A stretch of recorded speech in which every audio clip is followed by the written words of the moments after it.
बिस्मिल्लाहिर्रहमानिर्रहीम। अस्सलाम वालेकुम दोस्तों, उम्मीद करता हूँ आप बिल्कुल ठीक ठाक होंगे। दोस्तों आज है 16 जुलाई सन 2021 और दिन है जुमा का। आप तमाम दोस्तों को हमारी तरफ से जुमा मुबारक हो। तो दोस्तों ओमान सुप्रीम मिंट की तरफ से कुछ मजीद फैसले आए हैं, वो आपके साथ शेयर कर रहा हूँ। एक छोटी सी रिक्वेस्ट कि अगर आपने अभी तक हमारे ये channel tech with Urdu subscribe नहीं किया तो आप इसको सब्सक्राइब कर सकते हैं, बिल्कुल फ्री है, कोई पैसा नहीं लगेगा आपका।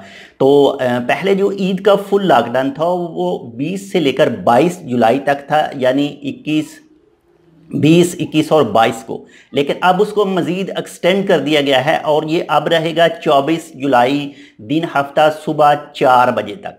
यानी इसके अलावा जो कंट्रीज़ बैन थी जो लिस्ट में, उनमें से 2 ममालिक को हटा दिया गया है। एक नंबर 1 पर है सिंगापुर और नंबर 2 पर है ब्रुनेई दारुल इस्लाम।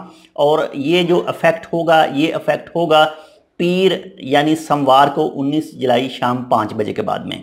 तो बाकी इसके हवाले से जैसी कोई मज़ीद अपडेटें आती हैं, हो सकता है मज़ीद कुछ आए तो वो भी इंशाल्लाह आपके साथ शेयर करेंगे। एक बार फिर आपको बताता चलूँ कि जो फुल लॉकडाउन है वह 24 जुलाई दिन हफ्ता सुबह 4 बजे तक यानी 4 AM को ख़त्म होगा। तो मिलते हैं आपसे दूसरी अपडेट के साथ, तब तक के लिए अल्लाह हाफिज़।